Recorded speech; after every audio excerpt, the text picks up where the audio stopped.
Stress urinary incontinence ಅಂತ ಹೇಳ್ತಾರೆ. So ಏನಾಗುತ್ತೆ ಒಂದು ಸ್ವಲ್ಪ ಅಕ್ಷಿ ಮಾಡಿದ ತಕ್ಷಣ ಯೂರಿನ್ ರಿಲೀಸ್ ಆಗೋಗ್ಬಿಡುತ್ತೆ. ಮತ್ತು ಕೆಲವೊಂದು ಸ್ವಲ್ಪ ಏನಾದರೂ ಜಾಗಿಂಗ್, ಎಷ್ಟೊಂದು ಸರಿ ಜಾಗಿಂಗ್ ಮಾಡೋದಿಲ್ಲ ಸರ್. ಜಾಗಿಂಗ್ ಮಾಡಿದ್ರೆ ನನಗೆ ಅದು ತುಂಬ, ಇವಾಗ ಬರೀ ಒಂದು 40+ ಆದಮೇಲೆ ನೀವು ಬಹಳ ಜನ ಕಾಣಿಸ್ಕೊಳ್ತಾ ಇದೆ.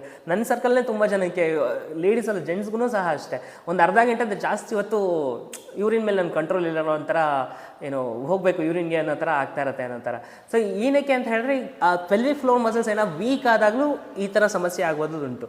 ಸೊ ಅದಕ್ಕೋಸ್ಕರ ಆದಷ್ಟು ಮತ್ತು ಇದು ಮೆಂಟಲ್ ಆಸ್ಪೆಕ್ಟ್ಸ್ ಇರುತ್ತೆ, ಸ್ಟ್ರೆಸ್ಸು ಮತ್ತು ಸೆಡೆಂಟ್ರಿ ಲೈಫ್ ಸ್ಟೈಲ್ ಅದೆಲ್ಲನೂ ಇರುತ್ತೆ. ಅದ್ರ ಜೊತೆಗೆ ಇದು ಒಂದು ಮೇನ್ ರೀಸನ್. ಬಟ್ ಡಾಕ್ಟ್ರೂ ಅದೇ ಹೇಳಿ ಕಳ್ಸೋದಿದೆ, ಡಾಕ್ಟ್ರ್ ಕೆಗೆಲ್ ಎಕ್ಸಸೈಸ್ ಮಾಡ್ಕೊಂಬನ್ನಿ ಅಂತ. ಆ್ಯಕ್ಚುಲಿ ನಾವು ನೋಡಿ ಎಲ್ಲ ನಮ್ಮ ಯೋಗದಲ್ಲಿ ಇರುವಂಥದ್ದೇನೆ. ಅದೇನೋ ವೆಸ್ಟರ್ನರ್ಸ್ ತೊಗೊಂಡು ಅದಕ್ಕೆ ಹೆಸರು ಚೇಂಜ್ ಮಾಡಿಬಿಟ್ರೆ ತಿರ್ಗಿ ಅದು ಅಲ್ಲಿಂದ ಬರೋ ಅಷ್ಟರಲ್ಲಿ ನಮಗೆ ಇದೇ ಅಶ್ವಿನಿ ಮುದ್ರಾ ವೆಸ್ಟ್ಗೆ ಹೋಗಿ ಅದು ಕೆಗಲ್ ಎಕ್ಸಸೈಸ್ ಆಗಿ ಇಲ್ಲಿರೋ ಡಾಕ್ಟ್ರು ತಿರ್ಗಿ ಅದನ್ನೇ ತೊಗೊಂಬಂದು ಇದನ್ನೇ ಮಾಡಿ ಅಂತ ಹೇಳುವಂಥದ್ದು. ಇದು ನಮ್ಮ ಆಗಿನ ಕಾಲದಲ್ಲಿ ನಮ್ಮ ಋಷಿ ಮುನಿಗಳು ಹೇಳ್ಬಿಟ್ಟಿದ್ರು, ಕೆಗಲ್ ಎಕ್ಸಸೈಸು, ಮೂಲಬಂಧ,